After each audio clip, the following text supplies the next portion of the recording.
Everyone, welcome और welcome back to my YouTube channel DPSC with Bhoomika. I hope आप सभी अच्छे होंगे और मैं भी अच्छी हूँ। तो लास्ट वीडियो में हमने कवर किया था इनहेरिटेड एंड जेनेटिक डिसऑर्डर्स, और तो इस वीडियो में हम कवर करेंगे हमारे यूनिट 2 का last topic which is factors influencing prenatal development. जो पिछली वीडियो में मैंने कराया था केयर ड्यूरिंग प्रेगनेंसी, वो टॉपिक और ये टॉपिक दोनों सेम टू सेम है। तो उसके जो पॉइंट्स है वो भी सेम है, लेकिन हम एक बार इसको दोबारा से रिकैप कर लेते हैं ताकि ये क्वेश्चन हम भूल ना पाए। और ये question exam point of view से बहुत ज़्यादा इम्पोर्टेंट है। 10 मार्क्स के क्वेश्चन में आते हैं ये क्वेश्चंस ऐसे कि describe the factors influencing prenatal development. तो चलिए शुरू करते हैं। पहला पॉइंट है मदर्स एज। अब प्री नेटल डेवलपमेंट मैंने वही बताया था आपको कि प्री नेटल डेवलपमेंट वो डेवलपमेंट होती है जो मदर की वोम में होती है। बच्चे की डेवलपमेंट जन्म से पहले 9 मंथ पीरियड में जो डेवलपमेंट होती है उसको बोलते हैं हम प्री नेटल डेवलपमेंट।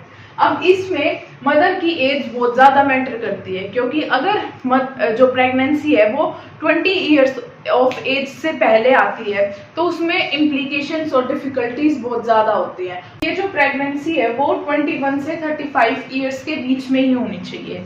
अब next point is maternal nutrition.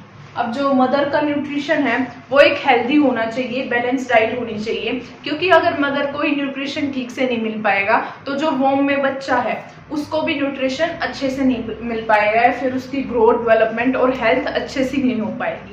इसलिए maternal nutrition is very important to mother. Nutrition placenta, और जो वोम में प्लेसेंटा होता है उसके थ्रू बच्चा सांस लेता है, बच्चे तक न्यूट्रिशन पहुंचता है, उसके जो वेस्ट प्रोडक्ट्स हैं बच्चे के वो सारे मदर के ब्लड से निकल के बाहर निकलते हैं। तो ये सारा प्रोसेस आता है न्यूट्रिशन प्लेसेंटा के through. Next is maternal health, मतलब मदर की जो हेल्थ है वो भी ठीक होनी चाहिए प्रेगनेंसी के ड्यूरिंग, मतलब ना ज्यादातर उसको कोई डिजीज हो, डिजीज से बच के रहना चाहिए प्रेगनेंसी के during. Next is RH factor, इनकॉम्पैटिबिलिटी of blood. RH factor एक प्रोटीन होता है जो रेड ब्लड सेल्स पे प्रेजेंट होता है, और अगर ये प्रेजेंट हो तो हमारा ब्लड ग्रुप RH पॉजिटिव होता है, और अगर ये एब्सेंट हो तो RH नेगेटिव होता है। वैसे प्रेगनेंसी में ये इम्पोर्टेंट रोल प्ले करता है, क्योंकि ऐसे केसेस होते हैं जिसमें मदर का जो ब्लड ग्रुप होता है वो तो RH नेगेटिव होता है, और जो बेबी का ग्रुप होता है वो RH पॉजिटिव होता है। तो इसमें कॉम्प्लिकेशंस बढ़ जाते हैं प्रेगनेंसी में, और ये इम्पोर्टेंट फैक्टर है, इसको आप नोट कर लेना। ये सबसे इम्पोर्टेंट है, ये हमने उसमें नहीं पढ़ा था लेकिन इसमें पढ़ा था, ये इम्पोर्टेंट है। तो वही बताया मैंने। और अगर इसका प्रिकॉशंस क्या हो सकते हैं कि एंटी इंजेक्शंस आते हैं वो लेने चाहिए प्रेगनेंसी के ड्यूरिंग, और फिर ताकि आगे चलकर सीरियस कॉम्प्लिकेशन ना हो। Next is drugs. Drugs should not be taken by a mother during pregnancy. X-ray and radium.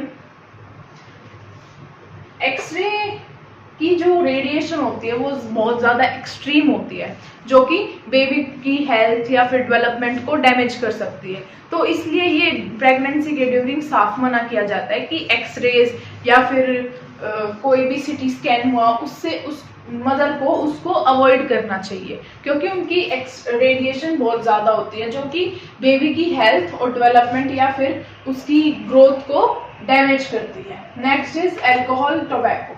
अब एल्कोहल का कंजप्शन मदर को बिल्कुल नहीं करना चाहिए, क्योंकि वही सारी चीज़ें एक सेंटर पे आगे रुकती है कि वो बेबी की डेवलपमेंट, ग्रोथ और हेल्थ को अफेक्ट करते हैं। अब मैंने ये जितने भी पॉइंट्स यहाँ लिखे हैं इन सब का एक ही मेजर है कि वो बच्चे की हेल्थ को अफेक्ट करते हैं। फैक्टर्स वही तो होते हैं जो मतलब प्री नेटल डेवलपमेंट को अफेक्ट, हम वही तो पढ़ रहे हैं फैक्टर्स। क्या एक ही जो मेन है उनका मेन एम कि बच्चे की हेल्थ या फिर डेवलपमेंट को अफेक्ट करना। तो ये अलग अलग फैक्टर्स हैं, बस आपको यही ध्यान में रखने हैं।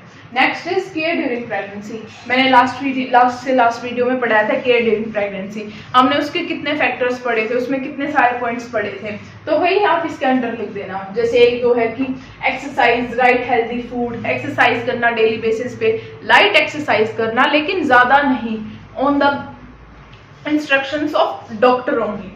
Next is right healthy food, balance diet करना, न्यूट्रिशन भरपूर मात्रा में लेना, और न्यूट्रिशन में क्या क्या इंक्लूड होना चाहिए, carbohydrates, vitamins, minerals, water, fats, ये सारी चीज इक्वल मात्रा में होनी चाहिए, तभी जाके वो बैलेंस डाइट बनती है। तो these are the factors that influence prenatal development. तो हमारी यूनिट 2 कंप्लीट हो चुकी है। अब नेक्स्ट वीडियो में हम यूनिट 3 से स्टार्ट करेंगे। तब तक के लिए tata, bye bye, good bye.